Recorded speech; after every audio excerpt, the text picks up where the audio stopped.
হয়েছে অনেক। বইয়ের সুপারিশ করবি না আমার সামনে। মা, তুমি এভাবে কেন কথা বলছো? দিন শেষে ও তো একটা মানুষ নাকি? আমি জানি তুমি সারাটা দিন ওকে দেখে করো, অনেক পরিশ্রমের কাজ করো। আমি সবকিছু দেখি জানি বুঝি, তারপরে তোমাকে কোনো কিছু বলি না।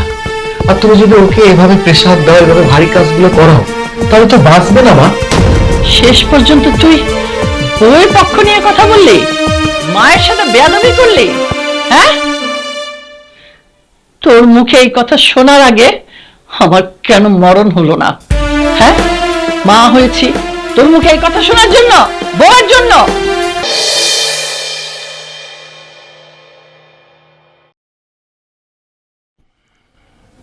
এতদিন হয়ে গেল তুই বিয়ে করলি, কিন্তু তোর বউটা আমার মনের মতো হলো না।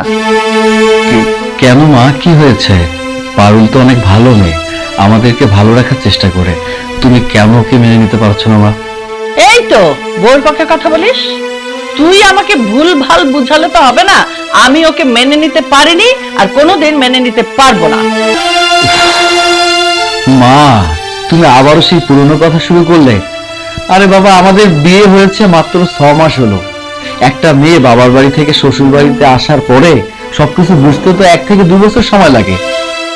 সেটা বুঝতে পারছি, কিন্তু 6 মাস হয়ে গেল তুই বিয়ে করেছিস, কই আমাদের তো কোনো টাকা পয়সা দিল না।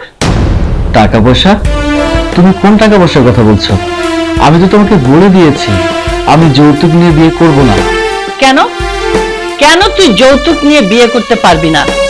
এলাকার সব ছেলেরাই তো যৌতুক নিয়ে বিয়ে করে। ওই যে পাশের বাড়ির, তাকে কি দিয়েছে? গাড়ি দিয়েছে, আলমারি, ফার্নিচার, বড় ফ্রিজ, কি না দেয়নি? তো আমি আমার ছেলের জন্য কিছুই চাইতে পারবো না? মা, কে কি করলো, কে কি করছে, এটা নিয়ে তো আমার কোনো মাথা ব্যথা নেই। আমি তোমাকে একটা কথা সাফ সাফ জানিয়ে দিয়েছি, আমি যৌতুক নিয়ে বিয়ে করতে পারবো না। আর তাছাড়া এটা তো সমাজ বিরোধী, আইন বিরোধী। আমি তো এমন কোনো কাজ করতে পারবো না। আর তুমি আমাকে বলছো আমি আমার শ্বশুর বাড়ি থেকে যৌতুক নিয়ে আসি, এটা কি সম্ভব? আমি পারবো না। মা, আমি সব কাপড় চোপড় খুব ভালো কইরা ধুইয়া রোদে শুকাইতে দিছি। আর কি কাম করবো মা? পারুল, তুমি এটা কি কাজ করেছো? তুমি কেন কাপড় পরিষ্কার করতে গিয়েছো? গতকাল রাতে তোমার জ্বর হয়েছিল, আমি তোমাকে বারবার বলেছি তুমি আজকে বিশ্রাম করবে, কোনো রকম ভারী কাজ করবে না। আর তাছাড়া তুমি যদি এভাবে পানি ধরো, পানি হাতাও, তাহলে তো আমাদের সন্তান অসুস্থ হয়ে যাবে। বাবা, বউয়ের জন্য এখনই এত দরদ? 8 দিন পরেই রয়েছে। তোমার পেটে আমাদের সন্তান আছে, আমার সন্তানটা তো অসুস্থ হয়ে যাবে, তাই না? অনেক হয়েছে অনেক। বউয়ের সুপারিশ করবি না আমার সামনে। মা, তুমি এভাবে কেন কথা বলছো? দিন শেষে ও তো একটা মানুষ নাকি? আমি জানি তুমি সারাটা দিন ওকে দেখে করো, অনেক পরিশ্রমের কাজ করো। আমি সবকিছু দেখি জানি বুঝি, তারপরে তোমাকে কোনো কিছু বলি না। আর তুমি যদি ওকে এভাবে প্রেসার দাও, এভাবে ভারী কাজগুলো করো, তাহলে তো বাঁচবে না মা। শেষ পর্যন্ত তুই বউয়ের পক্ষ নিয়ে কথা বললি, মায়ের সাথে বেয়াদবি করলি। হ্যাঁ, তোর মুখে এই কথা শোনার আগে আমার কেন মরণ হলো না? হ্যাঁ, মা হয়েছি তোর মুখে এই কথা শোনার জন্য, বউয়ের জন্য। মা, আপনার ছেলে আসলে এমনি কথাটা কইতে চায় নাই। আসলে আমি তো একটু অসুস্থ, এর জন্য আমার একটু বিশ্রাম লইতে কইছে। অনেক হয়েছে, একদম চুপ থাকো। মা বেটার মধ্যে তুমি কেন কথা বলতে আসছো? আমরা কথা বলবো, তুমি চুপ করে দাঁড়িয়ে শুধু শুনবে। এই তুমি তুমি এই মা ছেলের সম্পর্ক নষ্ট করার জন্য তুমি একমাত্র দায়ী। এই ফকিন্নির বাচ্চা, ভালো করে কান খুলে শুনে রাখ। আমি বেঁচে থাকতে আমার ছেলের সাথে আমার সম্পর্ক তুই নষ্ট করতে পারবি না। মা, তুমি এটা কেমন কথা বললে? পারুল কেন তোমার আমার মধ্যে দূরত্ব সৃষ্টি করবে? ওর তো কোনো উদ্দেশ্য নেই, কোনো কারণ নেই।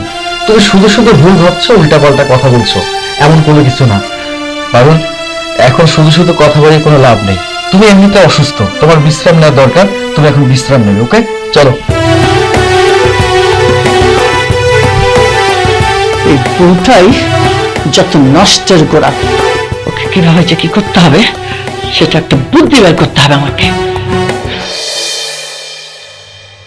কি ব্যাপার পারুল, তুমি মন খারাপ করে বসে আছো কেন? আমি তো কোনো কিছু বুঝতে পারছি না। আরে বাবা, আজ নয় কাল, কাল নয় পরশু দেখবে মা তোমাকে ঠিকই মেনে নিয়েছে। তুমি শুধু শুধু দুশ্চিন্তা করছো। শোনো, আমাদের সন্তান যখন এই পৃথিবীতে আসবে না, দেখবে আমার মা সব থেকে বেশি খুশি হয়েছে। তোমার উপরে যে রাগ অভিমান আছে না, সব কিছু ভেঙে ফেলে এ তোমাকে তোমাকে আপন মানুষ হিসেবে গ্রহণ করবে। সেই আশায় তোমার কথা শুনেই তো সন্তান নিলাম, কিন্তু এই সন্তানের কথা শোনানোর পর থেকে তোমার মা তো আমার লগে আরো খারাপ ব্যবহার করতেছে। এখন আবার কইতেছো সন্তান দুনিয়াতে আসানোর পর তোমার মা নাকি ভালো ভাববো। আর যদি এর উল্টা হয় তাহলে আমার কি হইব কত? আরে পাগলি, কোনো কিছুই হবে না। তুমি এভাবে দুশ্চিন্তা করে নিজের শরীরটা খারাপ করো না তো। আরেকটা কথা, আমার কিন্তু ব্যবসার কাজে সকাল সকাল যেতে হবে। তুমি অবশ্যই আমাকে সকালে ডাক দেবে, হ্যাঁ? কই, তুমি তো আমার আগে কিছু কর নাই। আমি তো মাকে সবকিছু বলেছিলাম, মা তোমাকে কোনো কিছু বলেনি। যে মানুষটা আমার লগে ঠিক মতো কথাই কয় না, হে কি না তোমাকে ব্যবসার কথা আমারে কইব? না মানে, আচ্ছা সমস্যা নেই, আমি তো তোমাকে বললাম সকাল সকাল আমাকে ডেকে দিতে হবে।